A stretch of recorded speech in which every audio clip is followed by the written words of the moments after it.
If you're listening right now to the Little House 50th Anniversary podcast, we know something about you. We know that you're obsessed with Little House on the Prairie. For more than half a century, Little House on the Prairie, the series and the books have been bright lights for people all over the world who seek out goodness, decency, and human connection. Here on the Little House 50th Anniversary podcast, we celebrate everything that made Little House so special. The stories, the characters, the actors, and the messages that have made Little House iconic family television. And a perfect counterpoint to a world that feels like it's going off the rails every day. Where is Michael Landon when we need him most? I'm your host, Pamela Bob. And I'm your prairie bitch, Allison Arngrim. And I'm Dean Butler. Our hashtag imaginary boyfriend. Join us for our loving, quirky, and often irreverent conversations about the finest family drama in the history of television. And the imperfect people who made it that way. Presented by our devoted patrons, and visit SealyValley.com.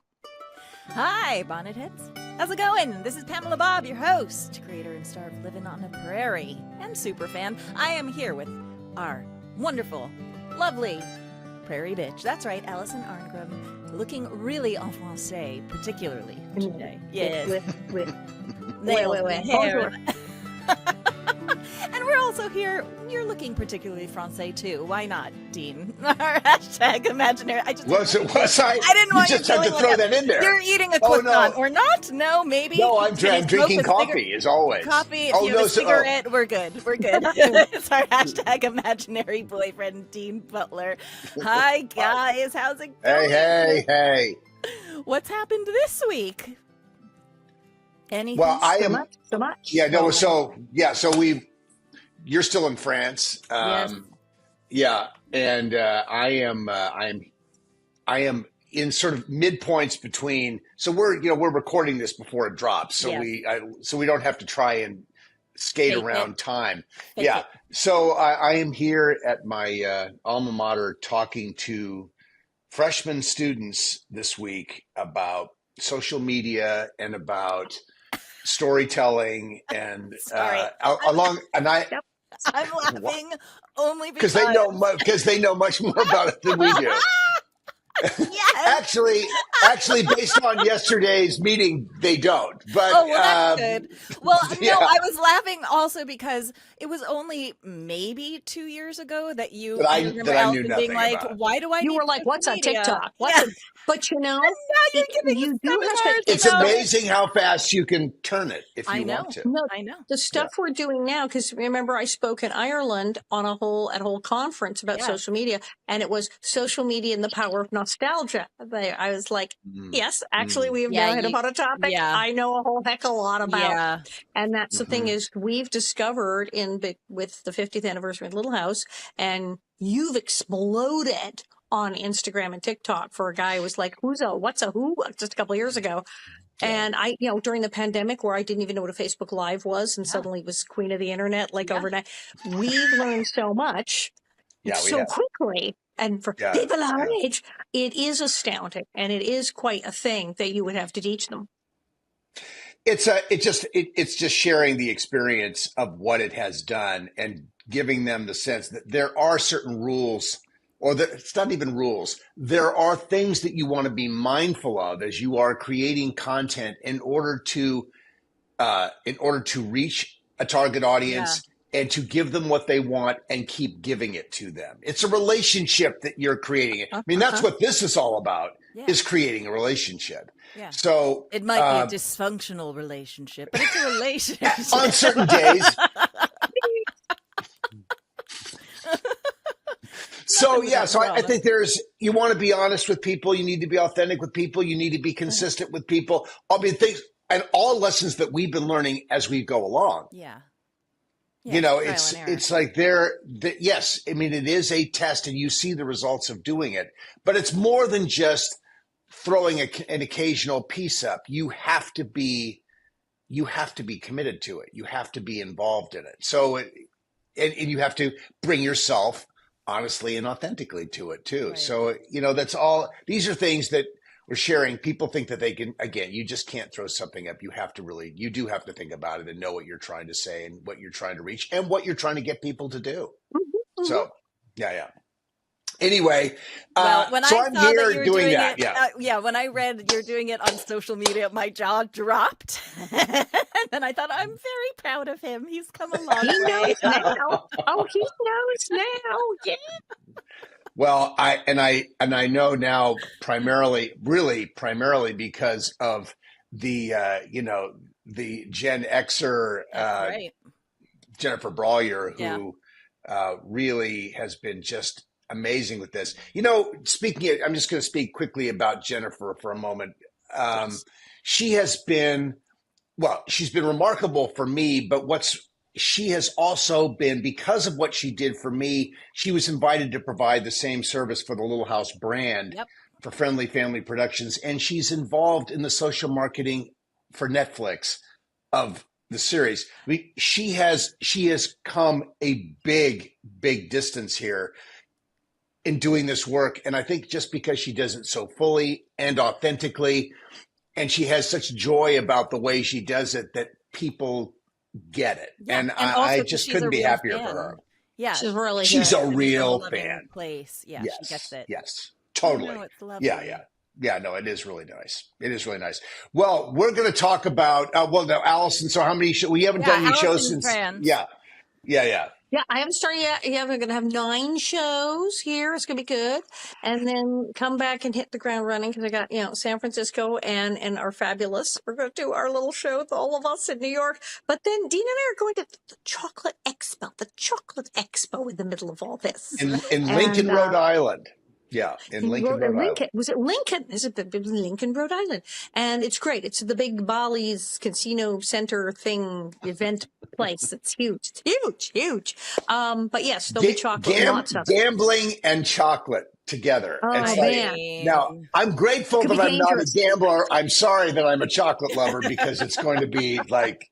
Better a chocolate lover than a gambler. Yeah, no, I agree. I completely agree with that. You never lose with chocolate. That is wait. You only gain. Lose. Yes. And many things. Gain. Yes. Right, and then after the Chocolate Expo, you guys will have your fill, and then come to New York. Yeah. November 22nd, our live podcast. I'm wondering what shows I should try. Also, we need to try and see a show. Yeah, we'll talk about it. For a couple of days, we can see stuff.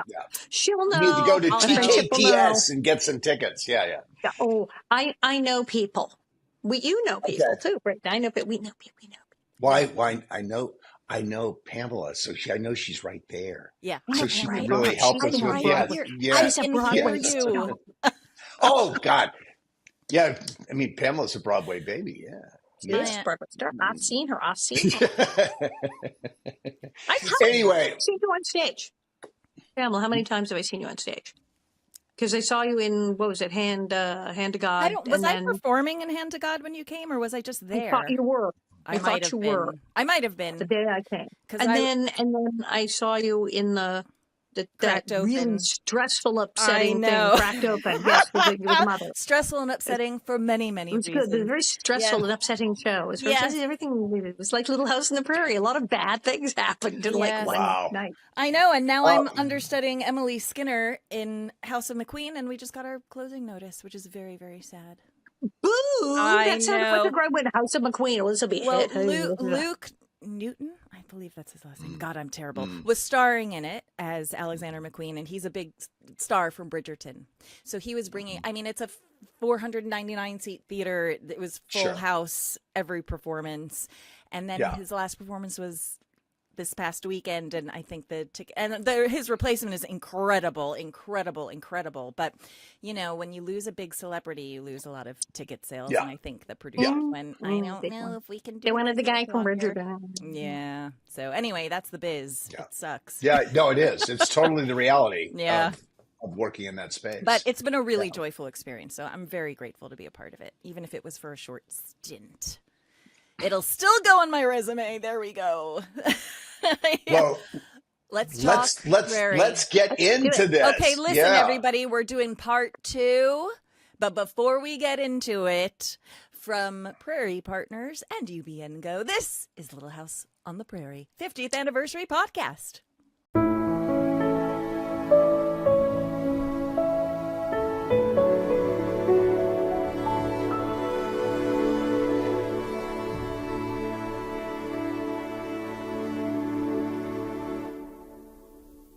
All right. Here we go. Last time we did part 1. Today we're doing part 2 of Days of Thunder, Days of Depression. No, that is not the title. Why do I have such a hard time with this title? Days of Sunshine, Days of Shadow. Days of Tornado in this one. Days of Tornado, Days of more depression. Days of when things get worse. Okay. Dean or Allison, what are we saying? What is it? Are we giving a synopsis? Right. Well, okay. So I just want. So this is season 8, episode 18, Days of Sunshine, Days of Shadow, part 2, premiered on February 22nd of 82? 82, yeah. And it's a 1-hour episode written. Interestingly, in this case, we had a handoff in the relay race here. This went from Don Ballack in part 1 to Chris Abbott in part 2. It seems so abnormal to have 2 different writers writing part 1 and part 2. Is that not abnormal? I didn't really, I don't think we ever really saw that. I think it was generally one writer carried the ball throughout a 2-part episode. Yeah. This was interestingly sort of a longer, this was the first part was a 90-minute show. The second part, an hour show, but actually it was less than an hour because the recap is like 5 minutes long of part 1 to make sure that everybody knows how depressing it was if you missed part 1. Michael Landon, of the era, because you couldn't just go, well, I'll just replay that episode that I have on my thing on the because that wasn't. You couldn't. Right. So you needed the recap. Yeah, you needed the recap. Yeah. And so it was directed by Michael. And I think he did a wonderful job with this. And, as he always did. Really good. Yeah. Yeah. Really good. So Allison, what is it? Well, as we move into part 2, what's it about? Yeah. So much goes on in this thing here. Okay. Well, because there's like they haven't had enough problems. There's a tornado. Because things were going so well. Starts off right away. Which levels the house and apparently damages nothing else in all of Walden Grove. There's not a tree down and the road. The house, the Ingalls are right up the street. The Ingalls house is fine. With the barn. It didn't take out the barn, just the house. Now, that can happen in tornadoes. They do jump around, but it is weird that like nobody else in town mentions the tornado. It's like what tornado? When Mrs. Olson doesn't say yes, there's no scene of Nels going, we got to get a lot of nails and boards out or the mill set because of the tornado that damaged many homes the other night. No, just their house, So there was a tornado only at their house. I noticed that too. That's and in my notes. Almanzo at this point decides he's better off dead. Suicidal ideation right here on the prairie. Very serious. He's really, really depressed. He is now talking about it. And it's cool. He doesn't say he's going to do it, but he does say, I've prayed to God. I don't even want to be here. I prayed to God that perhaps I should just. If there's really a God in heaven, he'll let me die. Yes. He'll let me die. What a line. Jeez Louise. It is amazingly the resilience of a geranium plant, which is true. You can't kill those things. The hero of the episode. His love for geranium. Yes, that lights back the path back to life, love, and happiness. And then, or something you would write yourself. Previously on Days of Sunshine, Days of Shadow, part 1, Manly pouted, Laura persevered. True. In part 2, after the tornado levels their house, Almanzo wishes himself dead until a resilient geranium plant starts him down the path to reclaim himself. And it's true. Have you ever tried to kill a geranium? You can be the worst gardener in the world. The geraniums are always still alive. I love how the geranium is like taking center stage as the main character. I love the geranium. It's a big deal at the end of this. It's all about the geranium. It's insane. Inspired by his love for Laura, he rises from his wheelchair, learns to walk again with Charles by his side, rekindles his dreams as he builds a house for Laura and his new daughter Rose, and apparently that black cat that is not freaking going away. In the end, Manly earns back his nickname, proving that even after illness, despair, and some world-class prairie whining, resilience, and a half pint he refuses to give up. yes, can bring the light back to Walnut Grove. Wow. Yeah, he does. He makes the comment, but it's about the freaking plant. That plant is a It's major. It's a true. It's character. It's a amazing. character in the thing. I mean, the geranium gets the last shot in the episode. Uh-huh. He gets the last shot. The About the damn geranium. inspired monologue after seeing this little geranium plant is of epic proportions. I literally watched watch you do the monologue, which you do very, very well. But I was like, oh, we're just going to say it out loud. We're just going to speak everything. There will be no subtext here. We are saying it. We are speaking it out. It is going to be very clear what this geranium represents. No ifs, ands, or buts about it. Yeah, true. Said about Little House the on the nose thing. On the where nose. it's like, So yes, on the nose. I yes, wasn't mad yes, about yes, it. It's is. just like, oh, there is no innuendo. We are going No. to We say do what this symbolism. means. We do symbolism, but it's not subtle. They go, look, it is a symbol for the thing that is happening here. They just tell you. Dean, how did you feel about part 2? Well, obviously, things turned in a more optimistic direction. I mean, everyone's keeping secrets from Laura throughout this. No one's telling her anything. She has to, because she is wallowing in her own sense of despair. But I think what I felt happy about as I see part 2 is more of the flavor that we established this character with was invited back by a view of his life that was going to be a little more optimistic. And then you just have to get it done. I think for this, and I think it was nice working with Michael so closely throughout this. That's, for any of us who were on the program to have an opportunity to do scenes, it wasn't like they were like super, and Michael's either just listening and makes a comment. He makes, Michael makes cryptic comments. He makes the sort of the payoff comments in these scenes. But I love doing the learning to walk scene again with him. I like that because it had a certain physicality to it, which I really enjoyed. And then, at the end of the episode, the scene getting up out of the chair and walking to Laura, I think is probably the favorite piece of film that I have with the work that I've done.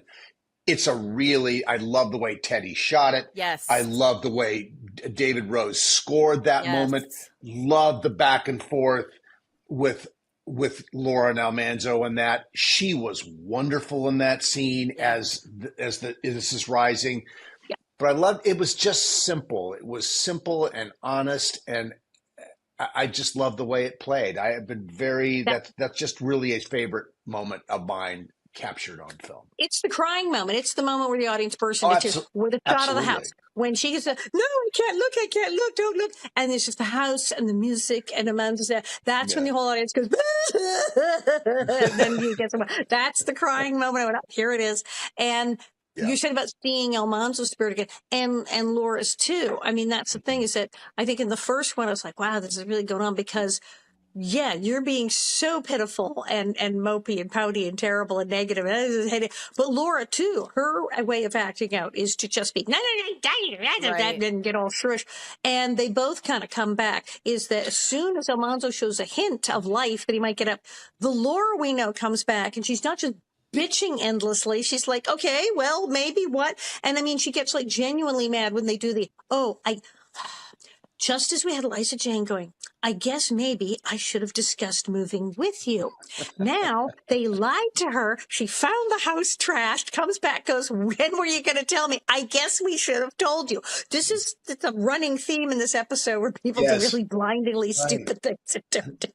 Right. No, that is interesting. I'm going to say just between she and I in this one, I really felt, I felt like you could see that these two people loved each other. Mm-hmm. Yes. At the end of this. And I think that was a really, really nice moment. I think Melissa had a very nice maturity in that scene. I kept thinking she's only 17 doing these episodes. That is crazy. Yeah. I mean, I believe there was a woman there. when I Yes. watched her Yeah. in that. And there was something about the way her body language was wonderful, the way she used her hands, the way she embraced, the way all of that was really pretty terrific. And then you have David Rose doing what he does there. And, then you're really feeling like the tears, just that little tear forming in your eye, because it's just really sweet and Yeah. it's loving. I really like that. Well, when we get to the end of the episode, in that moment where you stand up in the chair, I will tell you how, as a viewer, how that impacted me, and probably Really? millions of others. Okay. Okay, let's take it from the top of the episode. We're starting off, okay, again, more negative, snotty people, the people who come to look at the place. Again, Eliza Jane showing the place. She's bad at this. The terrible people look at it. They're terrible. Everybody's terrible. Yes. The cat is on the counter again. Get the cat off why is the cat on the counter again? And we've now established it's a stray. We don't even know where it's from. It's been in the barn with mice and cats. It's on the counter. No, why is the cat on the counter? Horrifying. And then the tornado, leave the cat, take the baby. That was good. She did not leave the baby and run for the cat, which I thought she was actually going to do at one point. I was like, no. She did So leave the she baby. did. I mean, she took the baby and put it in the and then cellar. left the baby. But she left the baby in the thing, and it got very Wizard of Oz when she doesn't put herself in the shelter. You totally saw it. You saw it. Yeah, She totally. goes to the shelter. NEM. She's gonna get in the thing. Yep. And then doesn't. Yep. And goes upstairs, and it's the same shot of the bed and the drink. And I'm going, and it's Totally. Dorothy. It is. And it's Dorothy. Totally. It is. And if David Rose is doing the music, who was married to Judy Garland, etc., why is David Rose not cranking it, working in a little? Crazy. That's awesome. Why did we not have some Wizard of Oz music? We should have had some Wizard of Oz music. Okay, not only that, but the way that she grabs that damn cat from under the bed is so intense. Even as a kid, I was like, "Oh my god, the cat!" Okay, but then, this is why I have beef with cats. This is why I'm not a cat person. Because, okay, so she saves the cat. She runs out of the house. She gets knocked out by some flying object in this piece of the barn. tornado, right? Piece of the barn. Totally Wizard of Oz. Gale. She's passed out, and the cat's like, "See ya." Right? Cats are assholes. This is why I don't like cats. If that was a dog, they would be standing there licking you, trying to wake you up. Like, they wouldn't leave your side. A cat was like, "See ya.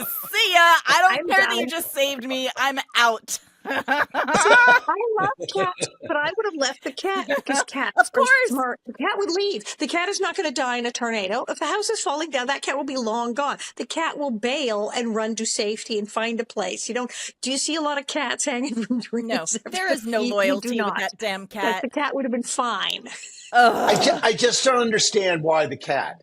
I just the cat So is sort of a the cat, so that she could get knocked out because it was just a okay. device. All right. So you're establishing all of this affection for the kid just so you can get that knockout moment. Yes. Okay. And the cat keeps popping up. The cat's like the damn geranium. It's Yeah. everywhere, coming Yeah, through yeah. doors and under Yeah. things. Like, what is this cat? What is this? The The theme cat of the is cat? like the ghost of diphtheria future or something. I don't know what it is. But cats are assholes. Let's establish it now. This cat was a jerk. She didn't save the chickens. Why didn't she do anything? The chickens I know! chickens were going to The take poor- a hit in the Yeah, no, the tornado. chickens are the done. cows, but no, the Chickens are done. Meanwhile, Yeah, they're- next yes. scene, the mercantile, the little house, perfect condition. No tornado everybody's around fine. them. Yeah. No, what? It's No, so just the- weird. Yeah. And then at one point, why is it all happening to them? And I actually yelled out, because Mary's not here. Because this would all happen to Mary Ingalls. Because That's Melissa great. Sue Anderson left the show. What else are we going to do? Oh my God. All bad things That's happen to funny. Mary. Oh, she's gone. You get it now. But sometimes I bet this episode was, I wonder whether Melissa Gilbert was daunted by this episode or whether she was like, "Oh yeah, I get to do this stuff." Like, I wonder whether she loved the challenge, that to Oh, I go think she did. so I think she far. did. Yeah, Yeah, and I she think she did did. such a good job. Again, I cannot Yeah. believe she was a teenager doing this because that is cuckoo bananas. She did Yeah. great. No, so- I think so too, actually. She really brought whatever young woman she had she brought it. And Yep. there was a maturity about what she was doing that was, and sort of there was a sensuality about what she was doing too in certain moments that was really unexpected. And that those moments were always downplayed. Generally you did not want that, but I was thinking, her in the previous episode when she comes to his bed, he doesn't, he can't have her. But she's doing they've written her in a very human way, and she fulfilled that moment. Yes, agreed. Totally. Yeah, agreed. yeah. Okay, Now, so where's the town? This is why I also knows people who disappeared. Oh, yeah. Okay, so Eliza, she does teach. She does teach. She does take the teaching job. But She did do thank that. God. Yeah. we don't Jeez. see her. We finally see her coming out of the school with the kids. So we go, okay, I guess she did show up there, because normal world, we would have seen her in the classroom. And then they go to the restaurant, but we never go into the dining room and see the customers. Like I said, it's a claustrophobic episode. Everything is pulled in to just focus on them, because we go to the restaurant, but we don't go in the dining room, only in the kitchen with a few people. And where's Hester Sue? Where's all the other people who've worked with and Chef before Carol we and started, yeah. and before we started recording, you were like, "Where's Reverend Alden?" It's so weird Where's that Reverend he's Alden? not in either one of these episodes. And you're right. In this crisis, in all this, and people talking about wanting to die, and wouldn't they go get the Reverend Alden? the fact that He would have been there for this. Yeah, it's so interesting. Nobody Could have said, been a really nice unlike scene. Eliza Jane, no, we see, no, in their school, no, we don't see, no. And like I said, the out of character things, again, it's, as you always say, it's serving the episode. Pa would have freaking told her about the house. There's no way. The others all going, don't tell her about the house. It'll be the house fell down. Pa would have said, Half Pint, come here. I'm really sorry, but the tornado, your house, it's gone. It's gone. He would have sat her down and said, the house took a hit. I'm really sorry. Pa would have told her. I understood them not wanting to tell her just waking up from being unconscious and being, I get that, but to not tell her period is like ever. He accidentally leaves and goes. But you need that moment. I described it as sort of a Scarlett O'Hara moment, as she's throwing the boards at the window and she's just breaking down. Freaks out. There were some really nice sort of cinematic references. We talked about the Judy Garland moment or the Wizard of Oz moment. I think that moment where she's throwing things, I don't know, she just reminded me of Scarlett O'Hara in that moment. That moment felt like that kind of desperation and despair. Tara, yeah, exactly. I don't know if she ever broke up Tara, but yeah. Poor Grace, who gets the brunt of all of they it. Make Grace toddles home. How far is it from their house to the little house? And is Grace 1.5? What? I kind of yeah. Grace was probably 4. Does she know how to get home? She knows the way. She better, because she ran, and she will now. I can never separate myself from the physical distance that we know those sets are from each other at Big Sky. They probably were, the way it was written, nothing was that far away for itself. But the little house, in fact, you're talking about a mile and something. And that's not just a quick little run home for baby Grace. Yeah. And she's a toddler, and it's a mile away. There's I hope it's not really supposed to be as far as it actually is at the ranch, because I wouldn't make a toddler walk that distance. That seems wrong. Yeah. So there's lots of kooky stuff where it's like, well, we're just gonna not pay attention to it. That didn't happen. Yeah. So let's go back for a second, because Laura does find out, because she decides, she I'm going to goes go there. clean my house. And clean the house, good. yes. So she takes baby Grace and has a total meltdown when she sees her destroyed house, goes crazy. Right. Grace is like, I'm out. She's like the black cat. See ya. She runs away. Yeah. And then we're back in the little house, and they're like, we wanted to tell you, but we didn't. And then she says, I have a... What did she say about the plate? The bread yes, we plate have a baby. We have a because we have the a bread baby, plate a cat, and a plate. That's right, because the plate is the only thing that survived that tornado in perfect. I don't know how it survived. It's a glass bread plate, but whatever. But it survived. And then She got so mad, she breaks the plate. She smashes it to the floor. And my reaction is, that's Ma's personal memento. Don't break the plate. That meant something to Ma. No. It's also the only thing you have besides that stupid cat that isn't even yours. So, like, maybe you should keep the plate. The plate will come in handy. I think what all this says to me is that, because no one's watching these things originally and doing this kind of logical breakdown. This takes, this takes some logical, perspective. Though? That's giving us a lot of credit. Yeah. Well, but I think what it tells you, or what it should tell all of us in the creative space, is that if you do it fully, if you commit to the choices that you make, the show tracked. I mean, the show absolutely tracked. It's bizarro in some ways, simply because it's so outside. No community, no Reverend Alden. Tornadoes hit one house, nothing else is touched. Caroline rightly asks, "How can this all be happening to them?" I mean, fair enough. But when you're watching it, you accept these things. That these sort of out of character things, because you're just in the story. We are examining and poking all the holes. That Allison, you're brilliant at finding these things that just don't make sense. But as you're watching it, don't think about it.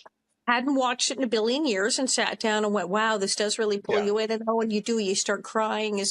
But then there's something, wait, what the heck is going on? Wait, where is he? And I still want to know, when Doc Baker prescribed Laura nerve tonic, what's in the nerve tonic? Is it mostly alcohol? I don't know, but what's in the nerve tonic? I think that's what we lost Pamela. Did she freeze? Oh, she did freeze. Okay, she'll be froze. Yeah, she'll be back. She'll be back. I should tap on my screen. Could there have been? I mean, what else could be in nerve tonic? I mean, it wouldn't be more. It wouldn't be more. There could be some opiate. There could be some opiate in that nerve tonic. Often there's a lot of booze to settle you down. There might be with laudanum, but that was like heavy drugs usually. I probably wouldn't be that with him. There was a lot of herbal stuff, I guess, sort of like today's version of have some magnesium. There was like root of things. So there was probably that kind of stuff, nerve tonic. But generally, if someone was wigging out that hard, things like alcohol and laudanum and morphine, would find their way into those things. Sure. I remember watching, the Kevin Costner Wyatt Earp, and I'm sure you've seen that, and what the wonderful actress who was the lover that he was never going to marry, but was just so depressed because he had found the saloon girl. And was just like living on laudanum. I mean, it was just out all the time. Yeah, we did not see Laura. Laura just took Laura got the edge taken off. She wasn't. Yeah, we never see her drinking out of that thing. But and we've seen the episodes where like Mrs. Olsen got into the patent medicines and got drunk, because it was all alcohol. Yeah. So it's like Geritol of its day. I don't know what. Doc Baker is probably a decent one, Interesting. Sleeping. I think if it had been Harriet, we would have seen the consumption. With Laura, we were not going to see the consumption. With Laura, we don't. It was like melatonin or something. Yeah, she may have been, sipping it quietly in the corner, but we're never going to get a chance to. We don't want to see Laura having to medicate to cope. And she might fight against that. I mean, it would have been a whole scene of nerve tonic. What do you mean, Doc Baker? Give me nerve tonic, and like gotten mad and like said, "No, you're not giving me that." So now now Pamela's gone dark, which means I guess she's coming back from the freezing. I'm sure she'll come back. Yeah, I'm sure she'll come back. She'll be back. We did see the post office lady. We don't get Reverend Alden, but we get Ruthie, our friend Ruthie, who we love. Ruthie in the post office delivering the mail. Yeah. Now, the job description, I was a little concerned. Remember, I said when she said a job, like what job in an office is Almanzo going to do? But the job offer that crazy Eliza Jane finds is selling farm equipment and fixing farm equipment. And then it talks about writing about the latest trends in farm equipment. I'm like, no. Almanzo's not doing that. But I went, okay, he could do that. Well, that would be a thing. He could do that. Yeah, I think that's the kind of thing that. I mean, clearly, look, he could read, he could process information. He was raised if we go outside the realm of the show to how Almanzo was raised, he would have been perfectly capable of doing that job. That just wasn't his dream.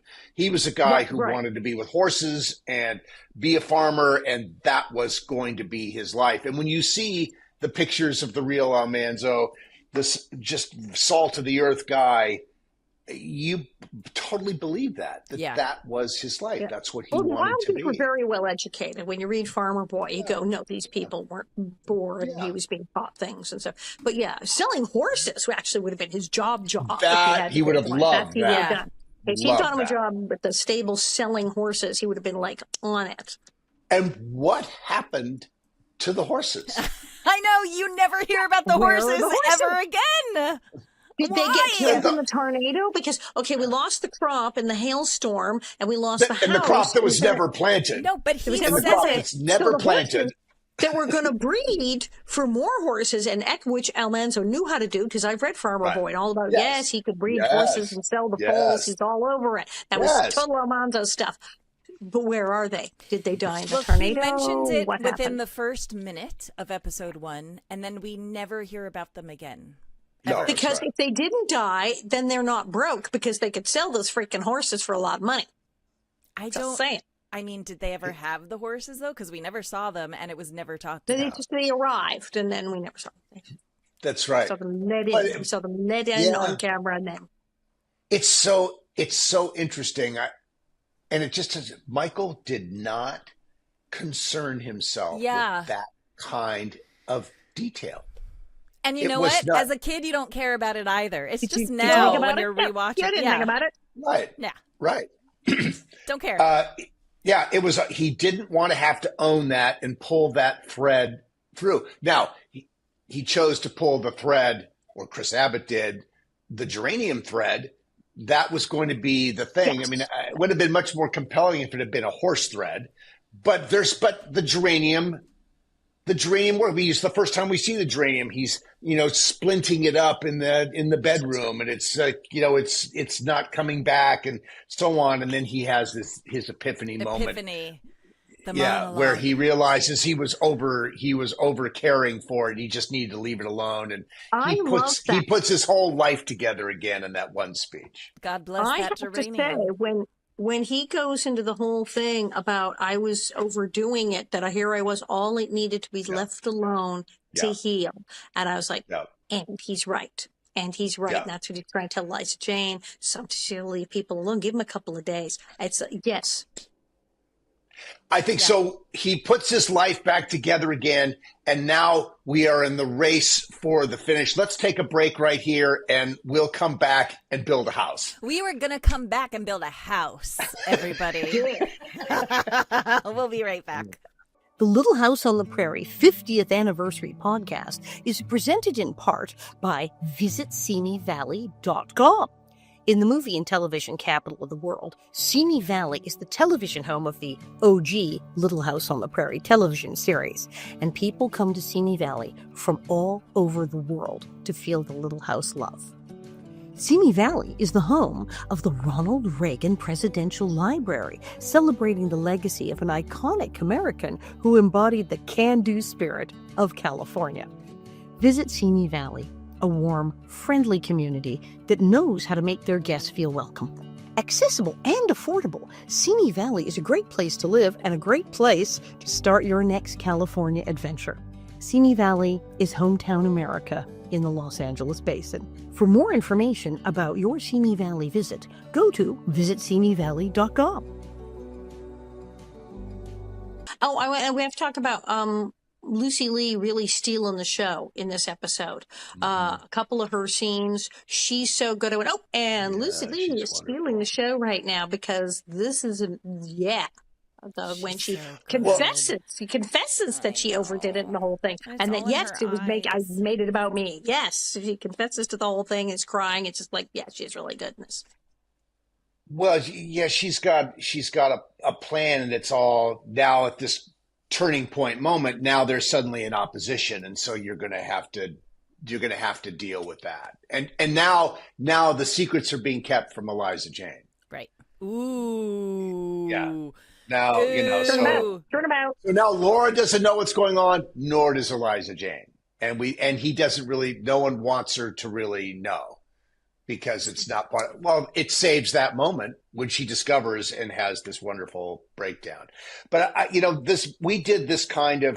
Michael did this kind of montaging throughout the show where there is throughout the life of the series where, and it's a very common practice where something good is happening. There's progress being made. When first time we saw the house being built in Harvest of Friends, there is this montage of Pa building the house by lamplight, by moonlight, by, all hours of the day. So this is this moment building this new house for Laura and Almanzo and the two guys teaming up to do it. And it's the smiles and the optimism and, look at this. Everything's happening. And I think the audience loved these moments because you're advancing a lot. Yeah. You're able to advance a lot of material in a very short amount of screen time. And you're making progress towards that moment that you really need to pay off. Yeah, and you know what? You say something that is so like, where you said, I wanted to. I'm paraphrasing, but you said something like, "I wanted to die, and now I want to live more than ever." Right. And it's just, oh, you're really quite beautiful in this, Dean. You're so simple, but so full, and that I don't think people realize how difficult that is to do. To make your performance so simple is the wrong word, but because it means I don't equate that to easy. I just mean simple. You're not adding anything to it, right? It's just there. It's just there with nothing added on top. But in order for that to work, it has to be filled with something emotionally without pushing the gas pedal, right? And you do that so effortlessly. Has that always been effortless for you? Was that something you had to build up to? Because that is hard to do. I don't know that I can really speak to that. I think what it comes down to, which is if there's an investment in the circumstance, emotionally, an investment in the circumstance, then I think that kind of simplicity maybe just happens more organically. It's just you're vested in what this person is going through, what your character, what your life is in the life of this script. And I know that Michael Allison, we both knew this from working with him. And I think particularly with these, you and Harriet had, you and Catherine They could McGregor be more had theatrical. You had permission to go anywhere. But I think that I don't know how to describe the delineation between, because we're all characters in this, but maybe we are as the characters that are supposed to be more relatable, perhaps in a real life sense. I think he did not want a lot of craft going on. Yeah. Simple. Very so simple. Even with Nellie, if you think about some of the worst things I said or did, it was like, just drop it and stand there. Right. I would Nothing say added things, to it. ones, where I was just, country girls don't do anything. Right. Right. As a 12-year-old, just like filled with evil. Yeah, and so there were many times where I would just turn around and say stuff and go, da-da-ba-da-ba. And like, let's just drop this on your foot, say this terrible thing, and stand there. And that happened a lot. And it was just the sheer, direct, simple, just if you have several choices, take the one where you're not doing really much, just direct. And that was the thing is Michael wanted simplicity. Like you said, no acting, you were told, please. don't act, no acting around here. And even with the crazy stuff, it was like, can you deliver it just deadpan, straight out? And it is a real skill to be able to do that. I really don't think people realize how difficult it is to do that, to quote unquote not act while you're acting. And you have to do it on camera, because if you you did a performance that you would do on stage on camera, it would be ridiculous. Even though on stage it translates as honest, on camera it translates as acting. Oh my God! And it's so that's the difference between stage acting and film acting.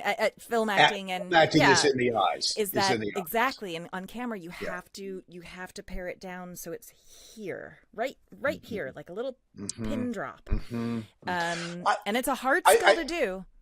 Yeah, no, and here's the thing I think that helped that moment. I think if that had been, just as an example, I don't know why it would be this way, but if that had been the one scene in the show, there might have been out of in some vacuum where there's just, I don't know what that would be. But if you feel like you've got to like hit a home run with one swing of the bat, there is an inclination to do more. I think that I'd had so much to do that was emotionally based that it made it simpler to be simpler. That's really interesting. I think if it had been the one scene, I think there would have been, knowing me and my inclination towards working in a little bit of a hammy way at times, certainly on stage. Now, my wife, Catherine, always says it's good ham. It's not bad ham. Yeah. But it's smoked ham. It's honey ham. She said it's good ham. It's not spam. She says. Right. Yeah. So, but I think it was the amount of work and the full tracking of the story that made it possible to be simpler. Now, would Michael Landon, were there times where Michael would come to you after a take or so and go, do less? Yes, definitely. Mm-hmm. I mean, that was his big direction to me, is always less. So interesting. Yeah. I mean, I'm talking purely as an actor right now. Sorry if this is. Yeah. I don't think this would bore the audience, but this is definitely like I'm doing technical actor talk right now because it's really fascinating to me. But do less. Yeah, always less. That was I had so many conversations with Catherine McGregor, but it didn't work. Yes, Catherine was pouring the gasoline on, and Michael was wanting to turn it off and take it away. It worked for her. It totally worked for her. Yeah. What? I love her so much. I know I told this little story, but Michael did come up to me at one point and say, "You need to decide who you're going to listen to on this show." It was really, for me as a sort of someone who was a sponge for information at that point. You were so young. I was just looking for information, and that's what it was. But he knew, he could see what was happening. And so when he was directing me, it was always less. At one point, he had me sit on my hands. I remember in a close-up, he said, "Just sit on your hands. Get your hands out of this." And it quieted the face. That sitting on the hands quieted the face. My gosh, could you imagine if he would teach like master classes, or could you imagine being in a Michael Landon master class, acting class? Like, holy moly. And by the way, I would also do a Catherine McGregor masterclass as well. Yeah. Totally different. It would be totally. opposite And ends totally different. I don't actually. Yeah. I would sign up for both of them. I would sign up for both in a heartbeat. Yeah. Especially when I kept complimenting Melissa. I keep complimenting Melissa Gilbert on these episodes, and she does a great job. And then she does. Every time I would think, God, she did a great job. And then I would think, well, yeah, Michael Landon she's been in Michael Landon acting class since she was 8 years old. Yeah. Now we start talking about good actors. Okay, in this episode, Lucy Lee, Eliza Jane, again, master, steals the show. She has two scenes in this where I just went, oh my God, that's right. She's a genius. I forgot that. Yes, hello, hi. Wow, where she comes, because she cops to everything. Where she said, yes, and it's like, you meant well, you weren't trying to coddle him. Yeah, I was. Yeah. No, I was totally making it about me. I was totally hoping he wouldn't get better.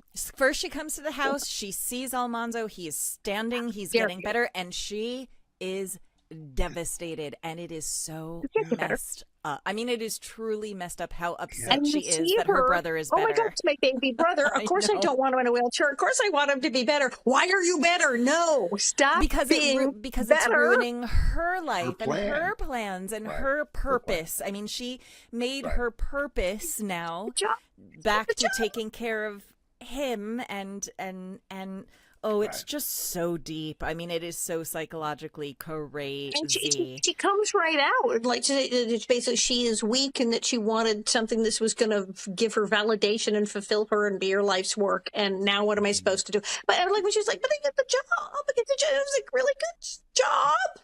And it's just like, oh my God. I mean, her plan was not a bad plan of them moving to. It was a good job. And she got him a desk job. Like, she got him a job. She's fulfilling her part of their moving. Yes. And you it could have finally feel worked bad out. because you wanted to hit her in the first episode because she was this busybody from hell. And in this, you go, oh she no, did, she had it. it's so awful. And then pause like, I think you wanted him in the chair. I think you like it's hard. That's what I was thinking. Pa delivers like the truth bomb hard. The truth bomb. Right. And I thought, Right. this is gonna make it awkward for family functions from now on because that is wow, that's a little brutal. True, but brutal. Christmas ain't gonna be as fun anymore. Well, technically, Almanzo do owe her a debt of gratitude because although she was overbearing and she's now copping to, this is all about me, that she did get him to eat when he wasn't eating. And for him, Laura was like too close. Her strength feeding was like, no, I don't want my wife feeding me. So she could get him to eat, which they did need. And she was doing things at the house that they did need done. They prefer she'd have gone and gotten it, but she did get him to eat and she was taking care of him. And there was stuff getting done. Like she was, and she had, they wanted to move. She had the place and the transportation, was paying for everything and got him a job. So not a bad deal.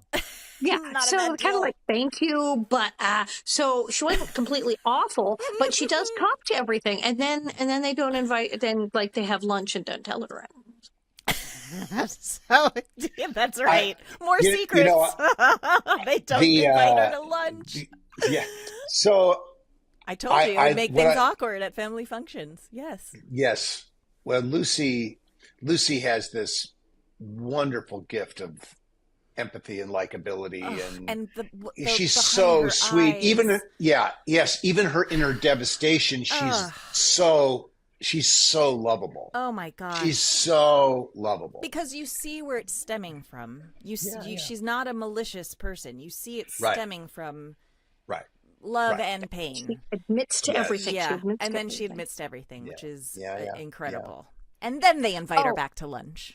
And the sneaking the humor in, there was a great moment like, okay, we talk about Michael, how there was always something I show humor even when things are painful, because in real life, when everything's gone to hell and you're crying, you still kind of go, well, it could be worse. There is humor. Humans do it. And when Almanzo was explaining that, look, we're going to be poor. We built this much of the house. And Laura, who's just totally losing her mind that this has happened. This is totally, oh my God, wait, now the house is gone. Now the house is here and having mental whiplash. And now he's up and what is even going on? And then he says, well, we'll be living in one room. And she goes, yeah, I'm kind of used to that. I can do that. Before. I'm used to that. We'll have to go get the water. Yeah, I did that. And you can see she starts almost laughing. The whole thing of like, it is called Little House on the Prairie. We did see the first 2 seasons. Yes, I did that. And it's kind of like, oh, how adorable. And that's a Michael thing, to have the crying and then they have the sure. One room in there. Have you noticed how we jump all over the place as we talk about these episodes? We do. We do. I try and wrangle it back and get back in order. I know. But no, so we jumped to the end and now we're coming back to talking about the rising at the sort of that the finality or the what's the right word? I mean, it's the happy moment. It's the climax. It's the happy moment. It's things are going to be better. So beautiful. Yeah. No. I said how much I love that moment just because I just love the way it played with all the elements involved in it. I mean, this is where the teamwork of this work. I mean, okay, there's going to be the actor in front of the camera that's going to do the work, but what the actor doesn't see is how Ted Voigtlander puts a 400 millimeter lens on you, so you get this beautiful compression shot behind you, and you don't know as you're doing this scene that David Rose is going to wring your heart out with this, starting with this piano, very simple, gentle Almanzo's theme on the piano, and then build it into this orchestral, beautiful, tender, loving. I mean, it just brings everything together. It is team sport. It's always team sport. And, everyone just has to do their job. Because I can't mean as the actor, unless you're Michael, who's doing everybody's job, knows everybody's job, who can do everyone's job. But most of us just have to stay in our lane and focus on what we're supposed to be doing. And everyone does this well. And it leads to this wonderful effect, this wonderful emotional catharsis coming together at the end, and because everyone did their job. Oh, and I mentioned in the beginning, I would talk about this part when we got to it. Yeah. The beautifully shot scene of when Laura sees you stand up for the wheelchair. Mm-hmm. There is something about that shot that it's one of those moments in all of Little House on the Prairie that it's a standout moment. Like that is as a fan and as a viewer, that is a moment that would took your breath away, and it's permanently in the brain there. There are a few of those, Nellie going down in the chair. That's a snapshot moment, right? We will never not have that image in our brains. And you rising from that wheelchair is another one. It's a really big deal. Just so you know, for the fans, it's a huge one. Big one. Big. I even felt it like the choking up when the shot of the house and when you see him and she sees him. I went, oh, here we go. This is there's something about that wide shot with the posts of the house up and the trees in the back, and then that wide shot, full body of you standing in that. It's not a close up. It's I don't know. There's something about the way that they shot it. It was a very cinematic. It was a very cinematic approach to a moment like that. Yes, particularly in a 4:3 environment where, it was really not designed. Yes, we saw lots of beautiful wide shots, but Michael was not afraid of those wide shots. He knew he was going to get inside quickly, but he always wanted to show the world. That that the audience could see this world that they were in. It needed to have size and expanse. Yeah. And in some cases, vast expanse, desolation, all beauty in wide shots. This was this thing where you're seeing Pa standing there, Almanzo in the wheelchair, the framed house. It's nowhere near done, but something's been accomplished here. And it's the first time we see it. I mean, all the building of the house is in pieces, close-ups. You see walls going up, hammering, sawing, all stuff that's fun to do when you're the guy who's had a hammer in your hands his whole life. You get to swing the hammer and show you can do that. And then you see it. And the symbolism of the house, of the house going up. Also, can we mention so many children? Laura and Almanzo, they make up, and then we see the wagon, Ma and Pa, and the wagon just full of children. So many children, all the children. How many children at this point in the show? Oh my James! It's too many kids, y'all. It's too many kids. It's so many children in that wagon, and it was so jarring. Like, oh, they're all there. Got it. It totally jarred me too. I saw the wagon and went, where'd they all go? And it's the first time in the episode that you see them all. Yes. I mean, they're there. Maybe, even in all these scenes at the little house, the children are sort of mysteriously not around. They're around. In the beginning, you see James, Albert in the very beginning, but that's it. So then all of a sudden, when they pan to that wagon, and it's just a wagon o' kids. Yes. It's jarring. Yeah. Well, it's family time, and the family is back. Everything is as it should be. Oh, there's love and happiness. Yes, go on, Allison. You're going to go there. No, go on. How did Ma, how did she fix the plate? How? I don't know. It's a total mystery. Well, also the fact that as it comes, what I love is that she's like, speaking of plate, here it is. It's just like, was she waiting for someone to bring up the plate to have that moment? Apparently she Maybe was. someone who wasn't expected will show up. Speaking of plate, here it is. I don't know. How did she fix the plate? How did she fix it? There wasn't crazy glue there was stuff to glue, but it's like perfect. There's perfect. You can't, she clearly went and got another one, but how did she make it look like it never happened? I don't know. That's the magic of the prairie. Thank goodness for doubles. That's all you can say. She had a spare one. Another one. Maybe she did have one for Carrie later down the line. I don't know. Maybe she had multiple bread plates. Maybe Mary did get a bread plate after all. There's a dozen of them in the attic. Yeah, she needs more with all the children she has now. But yes, Cassandra's getting one. Yeah. This all worked out well, and everyone is welcomed back. There's Liza, all the hurt feelings with Eliza are more awkward put away. Functions. It's everyone understands why this happened. You see that, and it's all good. Which is the Little House way. It's all good. And then the last shot goes to the star of the show, the geranium. The magical. It's amazing. Magical. It's amazing. I wonder how when you're breaking a story. Yes. How I wonder who bravely pitched that. I know. And then that became a really great idea. Yeah. And it works. The geranium works. It works. It totally works. Oh, it totally works. Who's that It's geranium? like it's unusual. Who is that geranium's agent? They did really good by that show. Yeah. I think we should really focus on the geranium.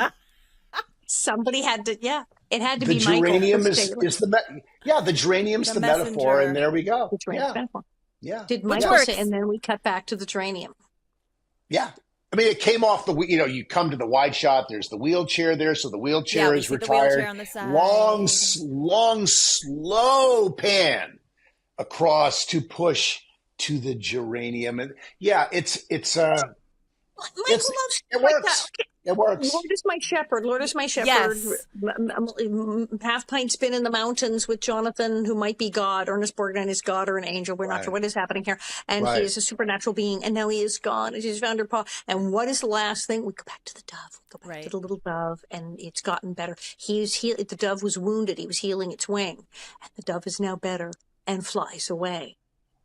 Because everything's okay now. And now the dove. And that's the end of the show. They cut to the dove. Poetic. So that's a thing. There have been episodes where it now cut to the, potato, whatever the thing. And it was potato. I'm seeing the writer's room. You guys, we need to focus on the potato. No, I know. Who knows? The geranium might have starred in other episodes of the Waltons, or perhaps Circus of the Stars, or we gotta go IMDb that geranium. His name is Stu. I don't know. The geranium saved the day, and it all worked out. And it all worked out, and we're grateful. happy, and they're building a new life, and that's the prairie way, quite frankly. Exactly. And incredibly poetic and lovely. These episodes are great. 10 out of 10 in my book. 10 out of 10. Well, and Pamela, that makes me feel so much better that you would react that way to it. When I watched it the other night, I was so despairing, thinking, "Oh my God." I used to like this episode. That's what he said before we recorded. I used to like this episode. What? Are you now I like it. Now I feel better about it again because of this conversation. How do you feel about episode 2 then? Did you feel the same way about the second part? No. I think the second part, because there's redemption in the second part. I think in the structure of network, in episodic television, you're used to a payoff at the end of an episode. There was no payoff. This is why we do part 2. Right. So there had to be a redemption. It was just this relentless descent into despair Yes. and misery and giving up and self-pity and like, oh my God, But listen, enough already. So real, because I thought it was real, because what happens when in real life, when people are hurt, yes, and they're going to have Sure. a financial burden and the physical burden, and maybe they're not going to get better. And you know what? People do lose it, and people do act out and say terrible things, and people do wallow. I mean, people who do physical therapy at places where people have had severe injury in the hospital and they have to get them back on their feet, or people who've lost a limb, and the people who have to work with them, teach them to walk. Do you know what they go through? I mean, they go through all the phases of the people yelling at them like, no, I'm not going to walk. Leave me alone. This is what goes on. People go through this. And so it's very real. And families make utter fools of themselves when someone is hurt and do dumb things, thinking they're helping. This is what goes on. So it's legit. And just know, when we see in the opening title credits, part 1, after any title, we know we're in for a wild ride. Like, it is, when you see that part 1 as a fan, as a viewer, you're like, oh, it's going to be good. It's going to be epic. Like, you know, you're in it for the long haul. It's going to be a journey. You're on a journey. So part 1 was just the journey, man. It was a long, it was a long journey to Long as part ones go. It was a longer part It one. was. I guess that's what I was reacting to as much as anything else. Is there's just no relief in that, but that does set you up. It does. For a big turn. Yeah, in the for the second half. complete So I'm glad we had the satisfaction big in the turn. Yeah. Good. Yeah. Well, I'm glad you're feeling better It's a about it. show that's famous for cramming huge emotional, disastrous stuff into one episode. So, right, you see part 1. Oh, no, it's Little House on the Prairie, and it's going to take them 2 episodes to destroy through me. this. How bad is this going to Yeah, get? it's going to get bad. Yeah. Things are going to get real bad real fast. Yeah. That's it. So don't feel bad about it. It's No, it's a I top. do. No, I It's a don't. I top. feel much better. I feel much better about it now. I think we have done this. We've done it. And, It's over. and thank you. And Pamela, I don't know if Allison, it was you suggested this, or Pamela, this was I your suggested suggestion. this. So I think this is. Yes, I mean, thank you for suggesting it. Thank you. I'm glad we did a Dean-centric 2-parter. That's very exciting. Very fun. Okay, and who knows? We'll see what we do next time. Anyway, thanks guys for joining us. Join us on our socials, Little House 50 Podcast, or our website, littlehouse50podcast.com. All of our events and doings and goings on are going to be in our show notes and those sites if you want to go to that. Our live event podcast in New York City is November 22nd. Tickets should be available, y'all. They should be available. Any minute. Any second. God, yes. And we will see you next time. We've done it. Bob, go get the wig. Let's fly. Without a wheelchair this time. Yeah. Thank My you. wheelchair was nicer. Your wheelchair was Yes. good. Yes. Yeah. Why did you have a better wheelchair? I'm rich. Oh, well.